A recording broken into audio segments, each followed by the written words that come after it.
Shri Venkateswara gold తాకట్టులో ఉన్న మీ బంగారాన్ని విడిపించి కొనబడును.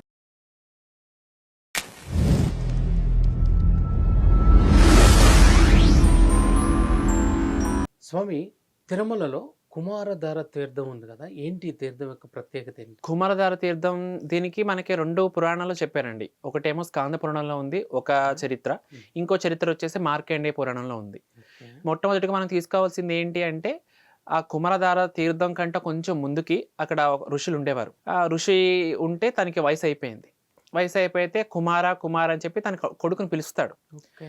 కొడుకు పలకడు, దూరంగా ఎక్కడో ఉంటాడు. ఆ పలకకపోతే సాక్షాత్తు స్వామివారి ఒక కుమారుడుగా వచ్చు. చెప్పు తాత ఏమైంది, పిలిచేవు కదా ఏంటంటే, లేదుగో నాది ఇలా వయసు అయిపోయింది, నాకు ఏం చేయాలో అర్థం కావట్లేదు. నేను యవ్వనంగా ఉన్నప్పుడు నేను ఎన్నో చేయాల్సింది. ఇప్పుడు మనం యంగ్గా ఉంటేనే మనం ఏమైనా చేయగలుగుతామండి. ఆరోగ్యం ఉంటేనే 4 కొండలు ఎక్కగలుగుతాము, 4 గుళ్ళకి వెళ్ళగలుగుతాము. అదే ముసలోని అయిపోయిన అనుకోండి, నాకు కాళ్ళ నొప్పి వస్తుంది, ఎక్కడికి వస్తాను, ఎక్కడికి రాలేను అని ఒక స్థితిలో ఆయన ఉన్నారు ఇప్పుడు ప్రజెంట్. ఆ స్థితిలో ఉన్నప్పుడు స్వామివారు అయ్యో అవునా సరే నేను తీసుకెళ్తాను రా అని చెప్పేసి, ఇక్కడ మనకు ఒకటి ఒక తీర్థం ఉంది, ఆ తీర్థానికి తీసుకెళ్తాను రా అని చెప్పేసి ఆ తీర్థానికి తీసుకెళ్తారు. స్వామివారి స్వయంగా స్వామివారు తీసుకెళ్తారు. ఆ తీర్థంలోకి అతను ఎవరైతే ఉన్నారో ఆ ఋషిని తీసుకెళ్ళి, ఆ వృద్ధుడు తీసుకెళ్ళి, ఇదిగో ఇందులో స్నానం చేయి, నువ్వు స్నానం చేశాక మనం అలా గుడికి వెళ్ళొద్దాం, నేను తీసుకెళ్తాను అంటారు. అప్పుడు అలాగా అతను అందులోకి వెళ్ళి పైకి వచ్చే టయానికి అతను 16 ఏళ్ల ఒక యవ్వనంగా మారిపోతాడు. వెంటనే మారిపోతాడు. వెంటనే అది అది తెలుసుకున్న మొత్తం దేవాది దేవతలు అందరూ కూడా వచ్చేస్తారు. అందరూ వచ్చేసి అబ్బా అంటే మొత్తం అందరూ ఆశ్చర్యపోతారు అనమాట అండి. ఆశ్చర్యపోయేటప్పటికి అన్ని దేవతలు వచ్చేటప్పటికి స్వామివారు నిజ రూపం దర్శనం ఇచ్చేస్తారు ఈయనకి కూడా. సో ఇలాగా ఎవరైతే ఇదిగో ఇప్పుడు నీకు యవ్వనం ఇస్తున్నాను, కుబేరుని తీసుకొచ్చి కుబేరుడితో పాటు ధనం కూడా ఇప్పిస్తారు ఆయనకి, ఆ ఋషికి. ఇదిగో ధనం ఇస్తున్నాను, నీకు యవ్వనం ఇస్తున్నాను, నువ్వు మళ్ళీ రుద్రుడు అయ్యే వరకు నువ్వు ఏవేది చేయాలనుకున్నావు అన్నీ ఇప్పుడు వెళ్ళి చేసేయి అని చెప్పేసి మనం ఒక పురాణంలో తీసుకుంటున్నాము. మార్కండేయ పురాణంలో ఏంటి అంటే అండి, మనకి కుమారస్వామి తారకాసురుడిని వధించుంటారు. తారకాసురుడు ఆయన ఒక బ్రాహ్మణుడు చూడండి, బ్రాహ్మణుడు నిందించిన, బ్రాహ్మణుడిని చంపిన అది ఎంతో పాపం అంటారు.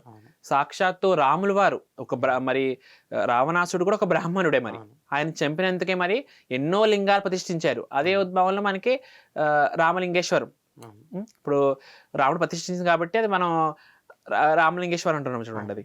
సో అలాగా ఇప్పుడు మనకి ఇలాగే ఇప్పుడు కుమారస్వామి కూడా ఇది పోవాలి అంటే సాక్షాత్తు శివుడే చెప్తాడు, ఇలా నారాయణగిరి అక్కడ మనకి శేషాచలం అడవుల్లో మనకి ఈ కుమార తీర్థం అని ఉంటుంది, నువ్వు వాడికి వెళ్ళి తపస్సు చేయి, నువ్వు తపస్సు చేశాక నువ్వు చేసిన బ్రాహ్మణ హత్యం అనేది అది పోతుంది, అప్పటి వరకు నువ్వు అక్కడే తపస్సు చేసుకోవాలని చెప్తే అక్కడికి వచ్చి సాక్షాత్తు కుమారస్వామి అక్కడ తపస్సు చేసిన స్థలం.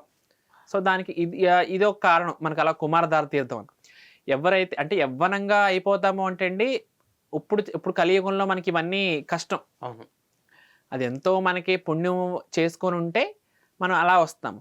ఇప్పుడు ఇది మాఘ పౌర్ణిమ మధ్యాహ్నం మాటలు చేయాలి అంటారు. స్వామివారు అక్కడ ఉద్భవించింది అదే సమయంలో. సో అందుకు స్వామివారు మాఘమాసంలో మాఘ పౌర్ణిమ రోజు మధ్యాహ్నం పాటు మనం ఆ పుష్కరిణిలో స్నానం చేస్తే ఎన్నో ఫలితాలు. ఇప్పుడు సాక్షాత్తు కుమారస్వామి అక్కడికి వచ్చి శాప విమోచన పొందారు అంటే మనం ఎంతండి, దేవాది దేవతలు. సో మనం కూడా కనీసం చేసినవి మొత్తం అన్నీ పోవాలంటే మనం కష్టం. ఎన్నో కొన్ని మనకి కర్మ ఫలితాలు చాలా మందికి ఏంటంటే అండి, తిరుమల వెళ్ళామా, దర్శనం చేసుకున్నామా, కానీ ఈ తీర్థాల గురించి కొంతమందికి తెలుసు. కానీ నేను రీసెంట్గా ఒక తుమ్మూరు తీర్థానికి వెళ్ళాను. అక్కడ దానికి నేను బట్టి చూస్తే మనకి ఎక్కువ తమిళనాడు నుంచి చాలా మంది అండి. అది దిగి ఎక్కాలంటే కూడా కష్టమే, పెద్దవాళ్ళకి కూడా అవ్వదు. కానీ ఆ తమిళనాడు వాళ్ళు పెద్ద పెద్ద బాటిల్ పట్టుకెళ్తున్నారు ఆ తీర్థాలు, ప్రాముఖ్యత ఎక్కువ వాళ్ళు ఇస్తున్నారని నాకు అనిపించింది అనమాట అండి.